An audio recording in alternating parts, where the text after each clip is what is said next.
everybody, Big Mike here, and I figured we'd do like a lesson, I guess. Not really gonna be able to show you guys anything, at least that I'm aware of. If I can change this, I'll try to show it to you guys.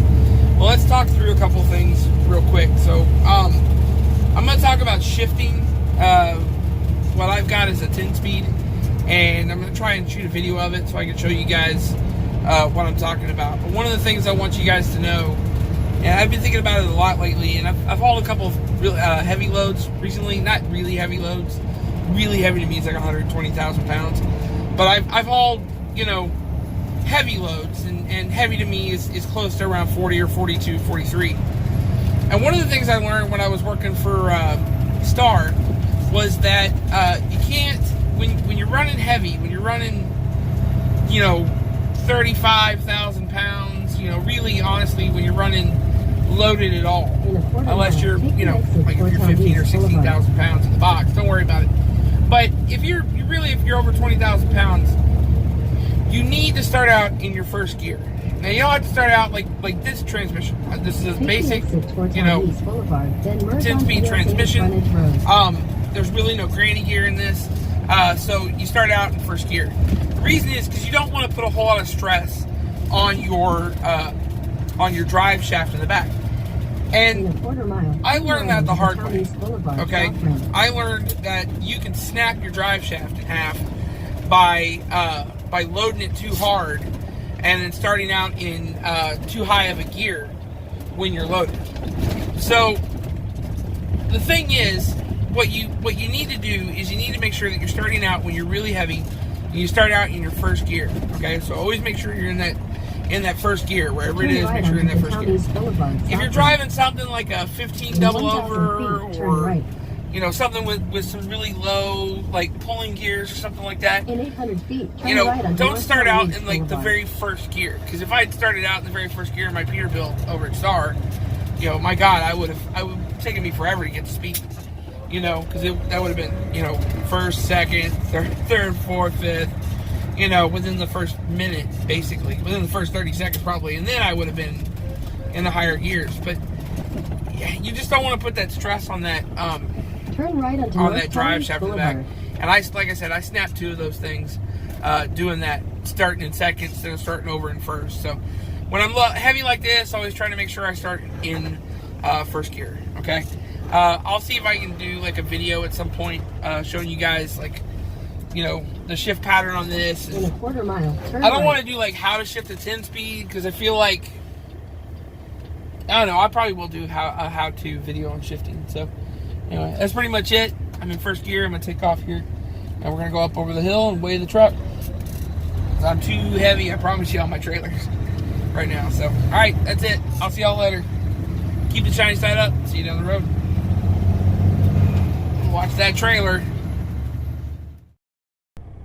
Okay, so we're going to do the part of the shifting video that I was talking to you about. I've got a camera right here. It's my other phone, so it's shooting down. You could see, hopefully, in the video that I'm putting up right now, you could see the gear shift. So there's the gear shift. It's about 105. That's really about a timestamp for the dash cam, so you guys can see the dash cam and everything. So we're going to do the shifting of a 10-speed, and I'm going to show you guys the proper way to enter back onto the highway when you're stopped on the side of the road. Obviously, you can see from the dash cam that I'm stopped on the side of the road. So, to go back to what we were talking about yesterday, because it is the next day, I finally got the camera situation figured out up here, which is nice. Okay, 10-speed, you can see my RPMs. They're running about 600. I've got my flashers on. I'm sitting as far over to the side of the road as I can. I'm going to rejoin the highway. I'm checking my mirror, dropping it down at first.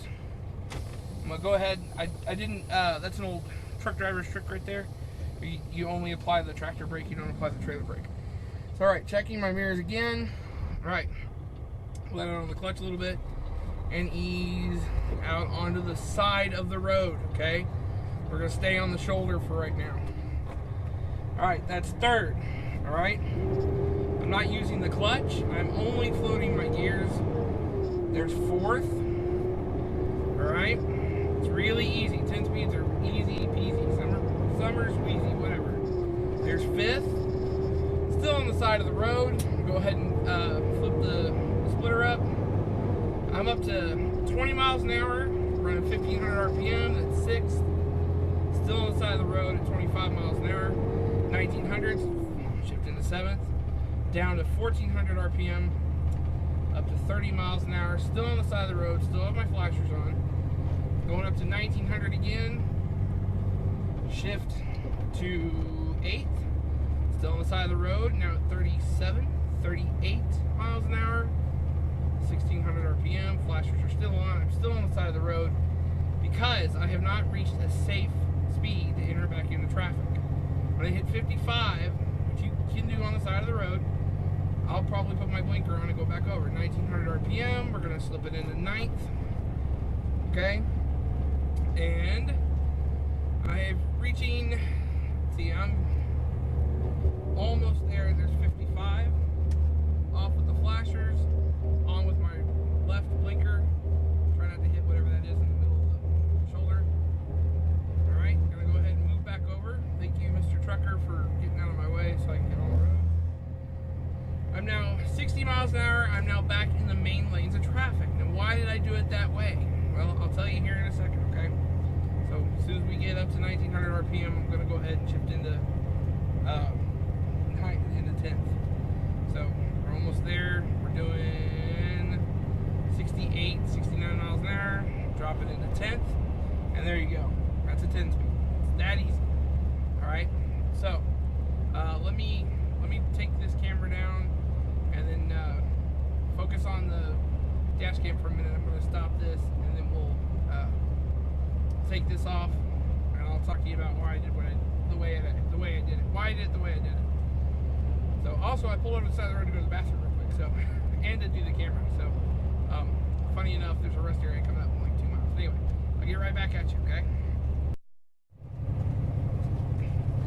Alright, so why did I do it that way? Why did I stay on the shoulder up until I got to the point? It's getting hot here. Hold on. Let's do. I don't think I need the dash anymore. Just go back here to this. Make sure that yeah, it's on. Okay. All right. Anyway, the reason I did it that way is purely because of safety. Okay. A lot of guys, and I've seen this a lot more regularly. When I was growing up, it was generally understood that if for some reason you needed to pull over to the side of the road, whether you were in a car, whether you were in a truck, whatever it was, if you needed to stop by the side of the road, what you would do is when you were ready to go, you would keep your flashers on and you would speed back up to traffic speed before you entered the road, okay? Because if you just pull over into the road in front of somebody and you end up having to like slam on the brakes or something like that, right? Then, okay, what's going on up here?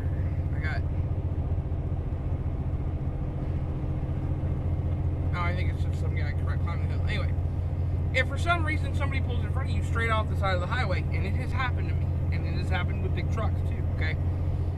You have to slam on your brakes. You have to hope there's nobody in the lane next to you, okay? Because if there is, and you can't move over without killing somebody in a car, you're going to slam into the back of a truck.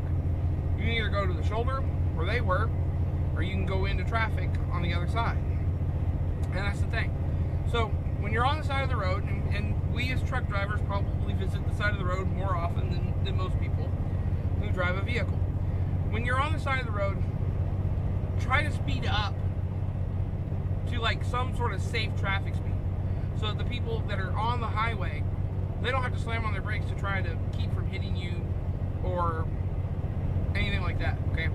It's a safety issue. So that's pretty much it. Hopefully you guys have enjoyed this video. If you have, I appreciate it. Hopefully I taught you something. I don't think there are many videos about shifting 10 speeds, because really it's just it's like the one like splitter, and that's pretty much it. 13s are a little complicated. Super 10s are fun. The super shifters, super 10s are weird. That's a whole nother video in another truck at some point, maybe one of these days. So, but it's, or I'll do one where I'm sitting still and I'll kind of show it to you guys what